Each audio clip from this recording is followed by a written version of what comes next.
Enfin notre réponse les amis. Le Real Madrid a divulgué aujourd'hui la liste de tous les convoqués pour la Coupe du Monde des clubs. Et on connaît même désormais le numéro que va porter chaque joueur. On commence par Thibaut Courtois qui va porter le numéro 1 bien évidemment. Ensuite Carvajal le numéro 2, Eder Militao numéro 3, David Alaba 4, Jude Bellingham 5, Camavinga portera le numéro 6, Vinicius le numéro 7, Valverde le numéro 8, Kylian Mbappé le numéro 9, Rodrigo le numéro 11, Trent Alexander-Arnold le numéro 12, Lenin 13, Tchouaméni 14, Arda Güler 15. Moi qui pensais qu'ils allaient donner le 10 à Arda Güler, sauf que non. Hendrik portera le numéro 16, Lucas Vazquez 17, Dani Ceballos 19, Franck Garcia 20, Brahim Diaz 21, Rudiger 22, Mandi 23, Dean Hussein 24, Fran Gonzalez 26, Fran Gonzalez 26, Enrique Youssef 29, Gonzalo Garcia 30, Jacobo Ramon 31, Mestre Sergio 34, Raúl Asensio 35, Chema 36, Fortea 41. Sans oublier le jeune Aguado qui aura le numéro 43, Victor Munoz qui a raté une grosse occasion lors du Classico dernier, il va porter le numéro 44. Et pour terminer les amis, Mario Martin qui aura le numéro 50. Numéro 10 de Luka Modric reste pour l'instant à Luka Modric. Ils l'ont pas encore attribué à quelqu'un.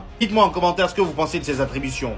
En train de foutre le bordel au Real Madrid alors qu'il vient juste d'arriver. Je tiens déjà à vous informer que d'après le média Diarios, Dino Hussein et Raúl Asensio sera la charnière centrale pour les phases de groupe de Coupe du Monde des clubs. Cela permettra à Rudiger qui ressort d'une opération de se reposer un peu plus. En ce qui concerne Rodrigo, d'après les médias, Mikel Arteta veut Rodrigo à Arsenal. Le coach d'Arsenal est persuadé que Rodrigo deviendra un élément important de son équipe au poste d'ailier gauche. T'inquiète pas, même nous on est persuadés de ça. Et comme vous le savez les amis, le petit frère de Jude Bellingham, Job Bellingham qui vient de signer comme son frère au Borussia Dortmund, et bah d'après ses déclarations, son plus grand rêve serait de jouer au Real Madrid avec son frère. Il manquerait plus que ça. Imaginez s'il suit les mêmes traces que son frère. Dès la saison prochaine, on le recrute. Les Camavinga, Tchouaméni là, si ça tape pas bien, allez, ciao. Ils ont demandé à Luka Modric qui selon lui est le meilleur milieu au monde actuellement et voici sa réponse. Les Barcelonais vont pas aimer. Il dit à mon avis, Vitinha est l'un des meilleurs, si ce n'est le meilleur milieu de terrain du monde. Je pense qu'il a réalisé une saison phénoménale. C'est un joueur qui fait mieux jouer son équipe. Il est excellent balle au pied et a une vision phénoménale. Qui peut oser dire le contraire? Il a raison. Pour revenir sur Franco Mastantuono les amis, le nouveau Messi de River Plate qui vient de signer au Real Madrid. Il a signé pour un contrat de 6 ans et le montant du transfert est de 40 millions d'euros. Et je le rappelle, le petit il a 17 ans, plus technique qu'Arda Güler. Et aussi un gaucher spécialiste des coups francs. Et pas pour rien qu'on l'appelle le nouveau Messi. Le petit problème qui se pose c'est que là dans son contrat, il a négocié d'être titulaire indiscutable directement. D'ailleurs ça fait déjà polémique, il y en a qui se disent à la place de qui est-ce qui va mettre au banc? Et Arda Güler, allez-y revoir un match de lui sur YouTube, vous allez comprendre. Moi ça me choque même pas, il est trop fort. Condition, excusez-moi, je vais finir. Laissez-moi finir, s'il vous plaît. Qu'est-ce qu'une saison blanche? Je vous demande de me laisser finir. Qu'est-ce qu'une saison blanche? C'est moi qui mène l'audition, c'est le président de la commission d'enquête. Tu regardes le match? Non, je voulais, président, excusez-moi. C'est pas la question. Excusez-moi, on va lever le son de monsieur. On a gagné 2 titres. Si tu aurais dit majeur, j'aurais rien dit. Ouais, donc je finis mon propos, s'il vous plaît. Bon, donc il est 16h24, l'audience est... Le montage est bon jusqu'à... Le Kix Mobutu s'est réveillé sur Twitter, c'est son compte officiel, PTD. Compte officiel, 14 millions, voilà, c'est son compte. Ce qui me fume, hein, c'est que je pensais être le pire avec Kylian. Le pire, y'en a, vous me détestez pour ça. Guettez les réponses. Wesh, comme les emojis, on dirait un tweet. Tous les comptes ils sont mis, hein. Ta performance face à Arsenal. C'est en réponse à son tweet. En mode c'est méchant. T'as de la méchanceté gratuite. Bizarrement, tu rigolais pas face au van de Haz Mbappé score freak. Tu rigoles alors que t'as fait une saison blanche. Mais en fait, ça a dégainé les plus grosses. Yeah. Son réseau en fait il tue. En fait là on lui a répondu comme si on est dans un groupe Snap, on est ses collègues depuis. T'es juste venu kiffer avec nous, hein. Histoire de donner des signes, des trucs. Pour faire comprendre qu'il voit les tweets, qu'il voit les montages, qu'il voit tout. Kylian il fait chaud, m'attaque pas. Aujourd'hui j'ai rien fait, hein. Ah ça Alik, la saison n'a même pas commencé, il y en a qui ont même pas vu le coach sans à Kesh, à Mykonos et vous savez déjà les titulaires. Avec ce mangeur de chewing-gum, on avait le droit au compo 3 heures à l'avance. Mais lui, il a pété les plombs. Je vous demande à tous, là, tous, dites-moi en commentaire, ça vous va ça? Vous voyez pas quelque chose qui manque, quelque chose qui vous gêne? Il a vraiment mis ce mordeur, ce catcheur devant lui. Vous êtes sûr il connaît le football? Il sait pas brancher live Adil Rami? Parce que moi c'était devenu mon rituel et après chaque match du Real, débrief Adil Rami. Critiquez-le si vous voulez, mais il disait pas n'importe quoi. Merci Adil, c'est toi qui m'as éclairé. Comment il a pu passer d'une saison top défenseur à ça? C'est l'heure de ressortir les maillots. Free Asensio? Oui, il y a une faute parce que j'ai un poteau, il sait pas écrire. Et puis au milieu là, c'est pas vous qui avez dit il manque un bowler, quelqu'un qui... Pourquoi ça vous va? Vous avez oublié mon frère? Vous avez oublié que Kama doit intégrer le 11. Doit vous ressortir les screens comme chaque année où vous dites que Eduardo ne doit plus jamais quitter ce 11. Ah non, comme il s'est blessé au moment où on s'est fait éliminer ou rien aller, ça y est, ça l'a oublié. Vous le voyez vraiment comme un remplaçant?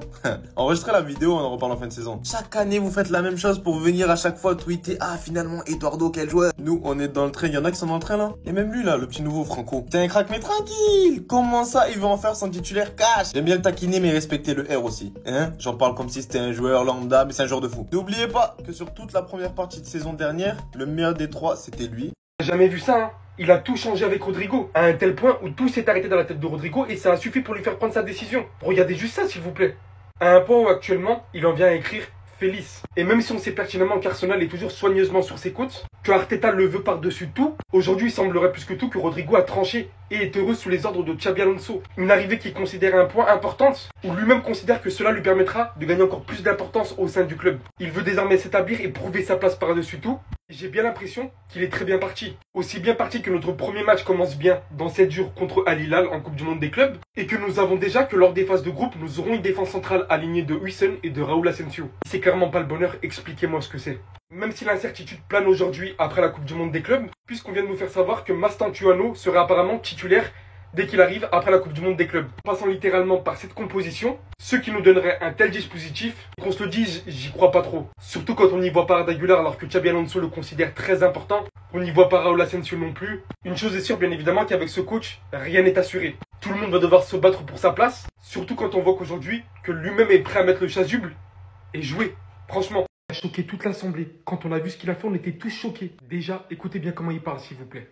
Ganar muchos títulos y ser campeón y crecer y disfrutar con los mejores del mundo. Maintenant, Trent Alexander-Arnold, dis-nous, ça fait combien de temps que tu envisages de venir au Real Madrid? Non, parce que nous, les supporters, autant que tous les leaders du Real Madrid, tout le monde s'attendait à ce que Trent parle anglais. Il parlait parfaitement espagnol et a surpris tous les dirigeants du Real Madrid. Quand je vous dis que ce mec préparait son transfert depuis longtemps, regardez bien les photos qu'il a prises.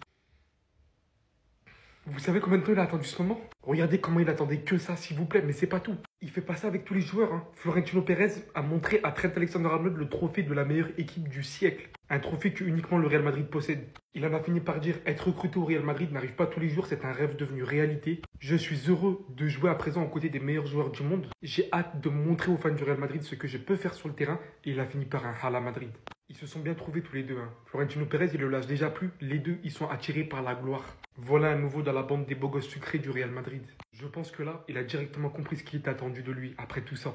Alonso, il a eu ce qu'il voulait les gars, cette fois-ci c'est vraiment différent, il est arrivé. Passant en premier lieu par sa signature, sa pose officielle avec le maillot, suivi de sa présentation devant l'Assemblée, sans oublier le petit moment de flex avec le maillot, et la fameuse poignée de main avec ce nouvel entraîneur, avec qui il a discuté et surtout écouté ce qui est attendu de lui, il se reconnaît bizarrement par-dessus tout dans le football que Xabi Alonso souhaite proposer. Et la différence est littéralement ici, les joueurs en train d'être recrutés, comparé à ce qu'on a pu voir sur les dernières années, sont purement tactiquement stratégique. Et là, en l'occurrence, Huijsen se reconnaît littéralement, étant un défenseur comme il l'a cité, et surtout comme on a pu le voir en Ligue des Nations récemment, qui sait défendre, qui sait faire des passes depuis l'arrière, qui a assez des lignes, et surtout l'un des meilleurs conduits de balle au pied, qui a une palette technique vraiment large, qu'on se le dise. Vous le connaissez d'ailleurs pour ça, Chill Guys, la pression, je pense que lorsque je joue, je suis détendu et je ne pense jamais à des choses extérieures. C'est cool parce qu'il a déjà échangé avec énormément de joueurs de l'équipe qui lui ont envoyé des messages, et surtout le plus important, où il a été clair d'office. Je ne suis pas là pour ne pas remporter de trophée. Donc voilà les clubs qui vont se reconnaître qu'on fait que d'affronter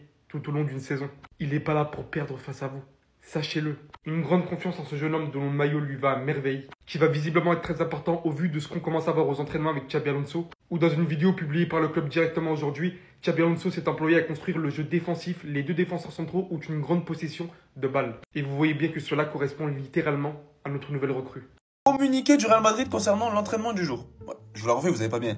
Communiqué du Real Madrid concernant l'entraînement du jour. Il n'y a pas eu d'essai, il n'y a pas eu de transfert concernant l'entraînement. Premier entraînement au club, il a fait TP. 10 heures de boulot. Il a fait du black, Harry. J'y voyais que du feu, moi j'étais enjaillé. Je voyais les plots, les coupelles, les trucs. Et puis on a le détail. L'équipe s'est d'abord entraînée sur des exercices de passe, ligne offensive et défensive. Mais attendez, c'est un bouc des caméras en fait.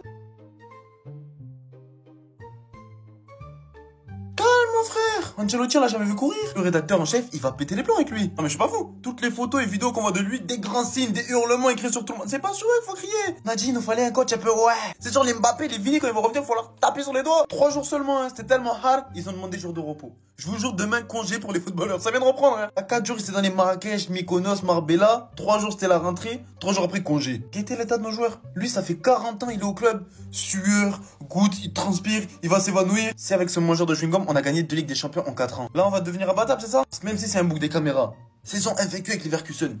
Avec Bellingham, Kylian, Vini, nos nouvelles... Oh! J'espère juste que t'es pas un flécheur. Carrément, dites-moi en commentaire, est-ce que vous pensez qu'il max ou alors c'est vraiment le coach ultime?